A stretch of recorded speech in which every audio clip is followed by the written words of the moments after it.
제가 한 도시를 여러분에게 소개하고자 합니다. 이 도시는 글로벌 비즈니스의 중심 센터였습니다. 상업이 번창했고 무역이 활발했습니다.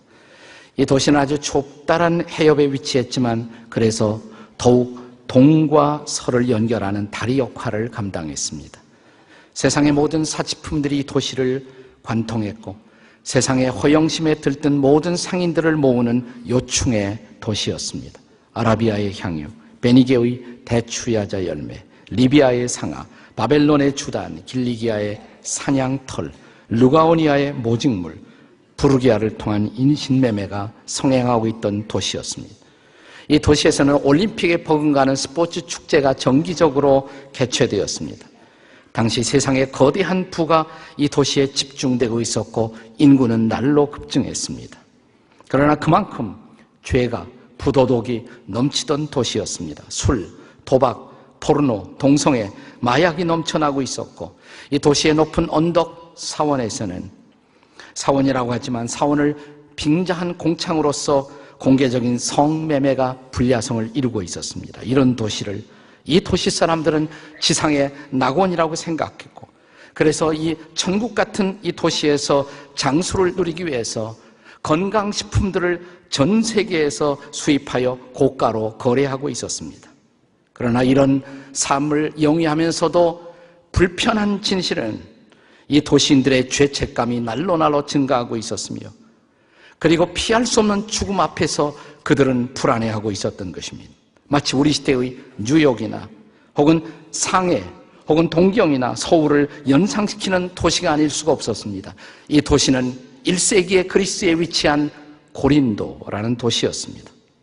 이 도시의 라이프 스타일을 주목한 이웃들은 당시에 이런 말을 만들어냈습니다. 고린티아 제스타이, 고린티아 제스타이. 한번 따라서 해보세요. 고린티아 제스타이. 고린도인처럼 행동한다는 뜻입니다. 좋은 의미로는 고린도인처럼 인생을 즐긴다는 의미로, 그러나 나쁜 의미로는 방탕함을 일상으로 삼는다는 의미로 통했던 시절이었습니다. 바로 이런 도시에 어느 날 한 사람이 도착합니다. 조용히 키 작은 한 사람이 도착합니다. 그리고 그는 만나는 사람들에게 복음을 전하기 시작합니다. 그런데 이 복음이 이 도시를 강타했습니다. 이 도시에 거대한 충격을 주었습니다.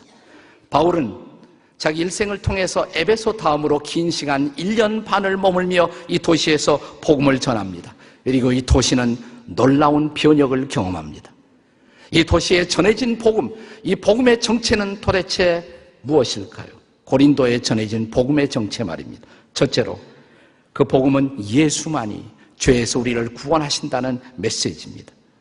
사랑하는 여러분, 바울이 살았던 1세기나 우리가 산 21세기나 사람들은 죄를 나쁜 것으로 다 알고 있습니다.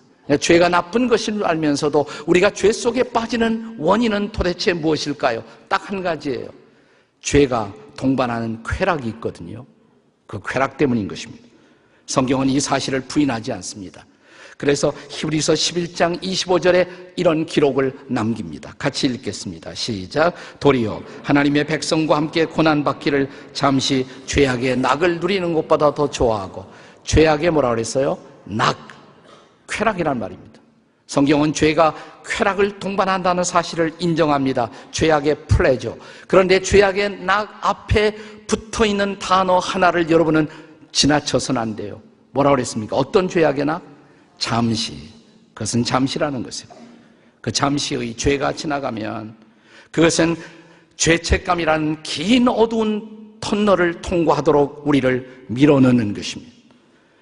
바로 이런 죄악, 그리고 죄책감, 그리고 죄책감이 가져다주는 형벌의 불안에서 우리를 건지기 위해서 예수께서 오셨다는 것입니다. 그것이 복음이에요. 예수만이 우리를 죄에서 건진다고, 이 죄악의 죄책감에서 건져낸다고, 예수만이 바로 이 죄악의 형벌에서 우리를 구원할 수 있다고 바울은 이 도시에 와서 복음을 전하는 것입니다.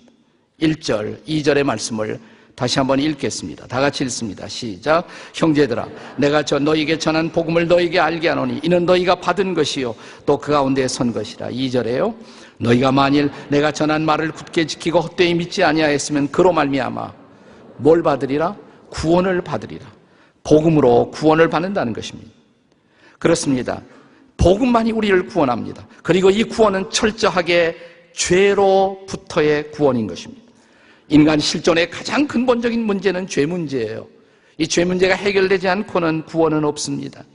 그런데 이 죄 문제를 위한 하나님의 처방, 유일한 처방, 그 처방이 바로 예수의 십자가 사건이었던 것입니다. 지나간 한 주간 우리가 묵상했던 예수의 십자가, 그것이 죄에 대한 유일한 하나님의 처방입니다.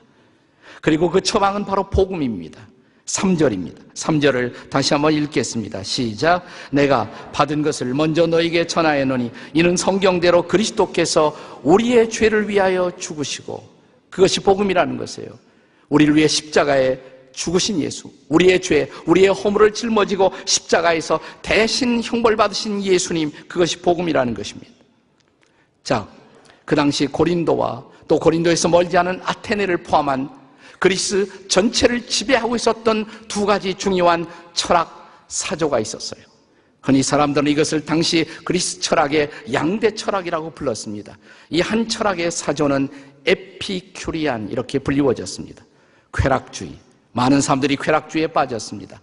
소수의 이 에피큐리안과 전혀 다른 삶에 대한 접근을 하고 있었던 철학 사조가 있었습니다. 그것을 스토익이라고 불렀어요. 스토익, 금욕주의라고 부르는 것입니다. 쾌락주의, 에피큐리안 철학자들은 죄를 생각하지 말고 인생을 즐기라고, 죽음을 생각하지 말라고, 살았을 때 죽음은 오지 않았고 죽었을 때 죽음은 이미 우리를 떠났다고 즐기라고 우리에게 요구했습니다.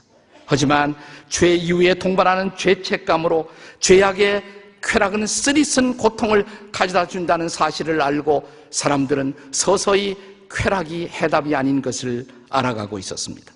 스토익 철학자들은 되도록 죄를 짓지 말고 근신하라고 말하지만 문제는 그런 근신이 쉽지 않다는 것입니다. 그리고 이미 범해버린 죄가 문제였습니다. 그런데 성경은 피 흘림이 없은즉 사함이 없다고 말합니다. 성경은 하나님의 아들 예수가 속죄의 어린 양으로 오셔서 우리의 죄, 우리의 허물을 짊어지고 십자가에서 보혈을 흘려 죽으심으로 우리를 죄에서 해방하시고 우리는 죄 사함 받아 구원을 경험하게 되었다는 사실입니다. 이것이 복음입니다. 바울은 이 복음을 고린도에서 전했고 에베소에서 전했습니다. 바울은 지금 고린도 교회를 향한 이 편지를 에베소에서 쓰고 있습니다.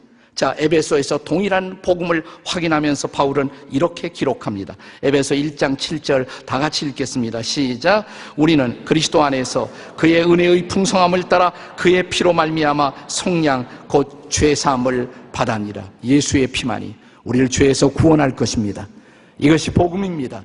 이것이 고린도에 전해진 복음입니다. 이것이 한국에도 전해진 복음입니다. 이것이 오늘 우리가 다시 들어야 할 복음입니다. 고린도에 전해진 복음. 두 번째로 이 복음은 죽음 저 건너편에 부활의 소망이 기다리고 있다는 것입니다. 쾌락에 빠져있던 고린도인들도 명확하게 부정할 수 없는 한 가지 진리를 알고 있었습니다. 그 쾌락은 오래가지 못한다는 것. 그리고 그들은 곧 죽어야 한다는 것입니다. 어떤 주일학교 선생님이 아이들을 불러다 놓고 질문을 했습니다. 어린이 여러분, 천국 가기 위해서는 어떻게 해야 하나요? 한 어린이가 번쩍 손을 들었습니다. 죽어야 합니다. 그 말은 정답이에요. 물론 선생님이 기대한 정답은 예수 믿음으로 였습니다마는 그 말도 정답입니다. 죽음 피할 수가 없습니다. 미국의 유명한 코미디였던 조니 칼슨은 우리 인생에서 결코 피할 수 없는 것 두 가지가 있다고, 하나는 세금, 하나는 죽음이라고 말했습니다. 그의 말이 한국에서도 이제 실감나는 계절이 찾아옵니다. 지하경제, 양성화 정책을 추진하고 있는 이런 정부의 정책 아래서 우리는 서서히 세금의 압박이 무엇인가를 알게 될 것입니다. 그럼에도 불구하고 교묘한 방법으로 세금을 피해가는 사람들은 상당히 있을 것입니다. 그러나 결코 피할 수 없는 것, 세금은 피해도 피할 수가 없는 것, 죽음입니다. 죽어야 합니다. 아무도 예외가 없습니다. 죽음 이후에 무엇이 기다리고 있을까요? 내세가 있다면 그 내세는 어떤 모습으로 우리는 내세를 살아갈까요? 당시에 그리스 사람들은 영혼 불멸 사상을 믿었습니다. 육체의 죽음은 피할 수가 없기에 그러면 육체의 죽음 이후에 영혼만의 불멸을 소망했던 것입니다. 그런데 바울이 왔습니다. 바울은 말합니다. 그들이 한 번도 들어보지 못한 복음을 전했습니다. 그것은 뭐냐면 우리 육체가 부활할 수 있다는 것입니다. 이 엄청난 소식, 그 부활의 증거는 예수께서 부활하셨기 때문에 우리도 산다는 것이에요. 정말 그 부활이 확실하다면, 부활이 보장되어 있다면, 죽어도 산다면 사랑하는 여러분, 죽음에 대한 진정한 처방은 부활이 아니겠습니까? 바울은 바로 이 몸의 부활의 복음을 전하는 것입니다. 그러므로 십자가의 복음은 예수님의 죽으심만이 아니에요. 예수님의 죽으심과 부활인 것입니다. 그리스도의 죽음으로 우리는 죄 문제를 해결했습니다. 그러나 그리스도의 부활을 통해서 우리는 죽음의 문제를 해결하는 것입니다. 죽음 건너편에 부활의 몸으로 영생하는 소망을 얻을 수가 있었던 것입니다. 바로 이 부활의 확실한 보증으로 예수께서 오셨고 예수께서 부활하셨다는 것입니다. 예수 부활의 움직일 수 없는 증거, 그 증거를 이 고린도전서 15장 부활의 장에서 바울은 계속해서 열거합니다. 5절 이하에 이 부활의, 예수 부활의 가장 확실한 첫 번째 증거로 예수님의 수제자 게바가, 베드로가 부활하신 주님을 만났다는 것입니다. 이어지는 말씀 6절에서는 500명의 사람들이 다 부활하신 주님을 만날 수가 있었다는 것입니다. 그렇다면 500명의 증인으로도 부족하겠습니까? 바울은 계속해서 말합니다. 8절에서는 이렇게 말합니다. 만삭되지 못해 태어난 나 같은 사람에게도, 한국말에도 비슷한 표현이 있죠. 8달 반이라는 표현을 있습니다. 그렇게 부족한 나에게도 부활하신 주님이, 살아나신 주님이 나를 찾아오셨다고. 그렇습니다. 바울은 그 주님을 다메섹 도상에서 만나지 않았습니까? 사랑하는 여러분, 동일하신 주님, 부활하신 주님이 저와 여러분을 찾아오시지 않았나요? 빌리 그레이엄 목사님이 뉴욕 크루세이드, 뉴욕 전도대회를 열었을 때 기자회견을 열었습니다. 한 사람이 묻습니다. 당신은 하나님을 전하는 사람인데 하나님이 살아있다는 어떤 증거라도 있습니까? 이 노 전도자는 빙그레 웃으면서 이런 대답을 했습니다. 나는 하나님을 증명할 필요를 느끼지 않습니다. 오늘 아침에도 나는 30분 그와 더불어 함께 시간을 보냈으니까요. 그분은 살아계십니다. 그분이 여러분에게 오셨습니까? 그분이 여러분의 삶 속에 찾아오셨습니까? 정말 찾아오셨습니까? 이 부활의 소식이에요. 이 부활의 위대한 소식입니다. 종교개혁자 마르틴 루터는 이 부활의 놀라운 사실을 증명하기 위해서 1년에 한 번 하나님은 봄을 주셨다고 말합니다. 봄철이면 죽어있던 모든 것들이 살아납니다. 겨울에 두꺼운 이 대지를 뚫고 생명들이 푸릇푸릇 움을 돋기 시작합니다. 루터는 말합니다. 저 돋아나는 잎사귀마다, 저 파란 잎사귀마다 우리 주님은 부활의 약속을 새겨놓으셨다고. 할렐루야. 주님은 부활하셨습니다. 그러므로 우리도 살 것입니다. 복음은 죽음 건너편에 있는 부활의 약속인 것입니다. 그러나 고린도에 전해진 이 복음은 한 걸음 더 나가서 이 복음은 죽음 건너편에 부활을 약속할 뿐만 아니라 죽음 이편, 지금 여기, 오늘 여기에서의 삶의 승리를 또한 약속하고 있습니다. 부활의 신앙, 내세의 신앙은 결코 미래만의 문제가 아니에요. 내가 미래에 무엇을 기대하느냐, 그것이 오늘의 삶을 바꿀 수가 있다는 사실을 아시지 않습니까? 미래에 아무런 희망이 없다. 오늘도 희망이 없는 사람이에요.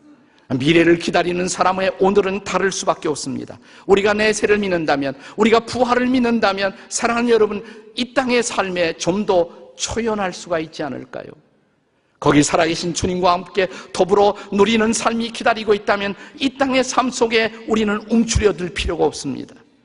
그러므로 다가오는 삶의 파도, 삶의 위협, 그리고 삶의 모든 고난 속에서 좀 더 당당할 수가 있지 않습니까? 그래서 바울은 이 위대한 부활의 장, 고린도전서 15장의 마지막 9절에서 57절에서 우리에게 이김을 주시는 그 예수 그리스도로 말미암아 하나님께 감사하자고 초청합니다. 그리고 이제 결론을 맺습니다. 이 부활장의 위대한 결론 58절의 말씀입니다. 다 함께 읽겠습니다. 다 같이 시작. 그러므로 내 사랑하는 형제들아, 견실하며 흔들리지 말며 항상 주의 일에 더욱 힘쓰는 자들이 되라. 이는 너희의 수고가 헛되지 않은 줄을 알미니라. 믿으십니까 여러분? 미국의 어떤 학교에 함께 나란히 근무하고 있는 두 선생님이 계셨어요. 한 분은 빌이라는 이름을 가진 남자 선생님이고 또 한 분은 글로리아라는 이름을 가진 여자 선생님이었습니다. 한 학교에 근무하며 두 사람은 사랑에 빠졌습니다. 한 선생님은 음악 선생님이었습니다. 작곡을 했습니다. 또 한 선생님은 영어를 전공했습니다. 시를 좋아했고 글을 잘 썼습니다.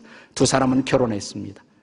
결혼한 다음에 그들은 그들의 은사를 살려 찬양 사역에 헌신합니다. 그들은 마침내 가스펠 싱거가 되어 순회 전도에 나섰고 그들의 그 전도 축제, 찬양 축제마다 많은 사람들이 은혜를 받았습니다.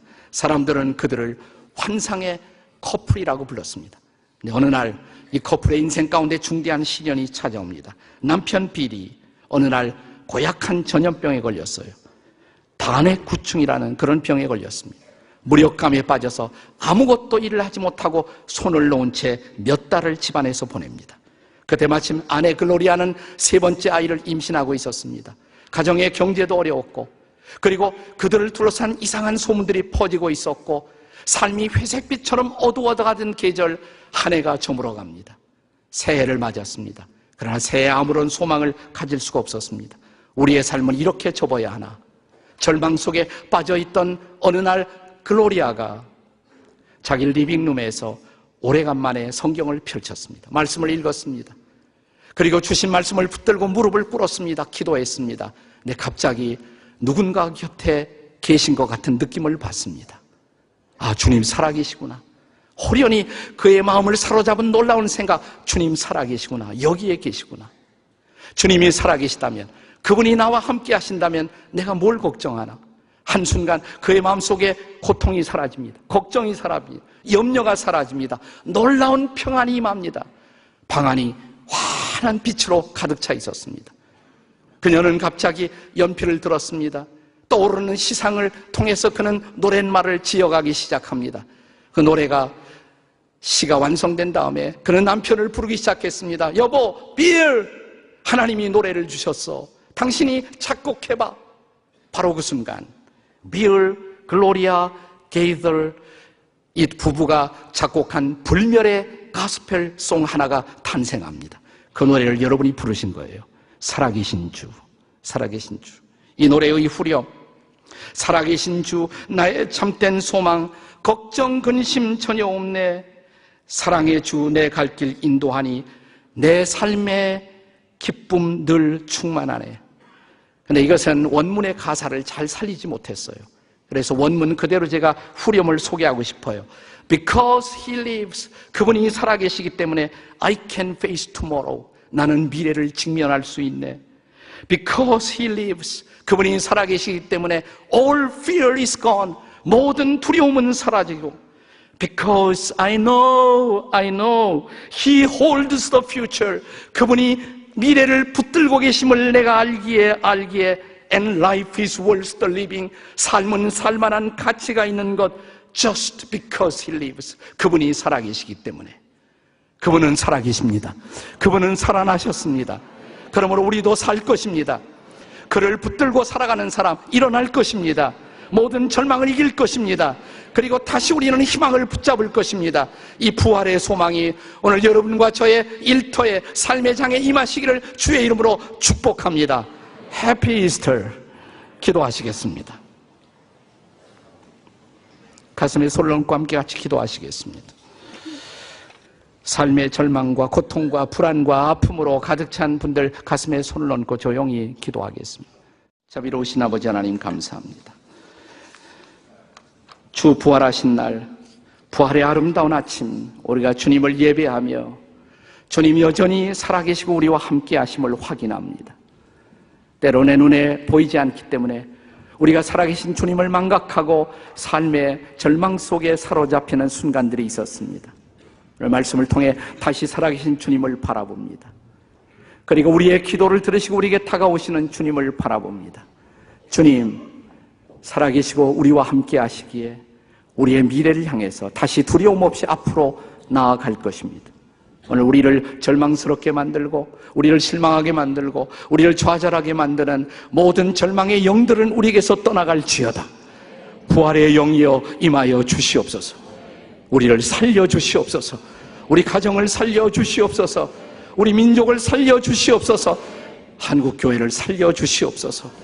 주님 오셔서 이 시간 우리의 마음을 터치하시고 살아계신 주님의 멜로디를 들려주시옵소서. 예수님의 이름으로 기도합니다. 아멘.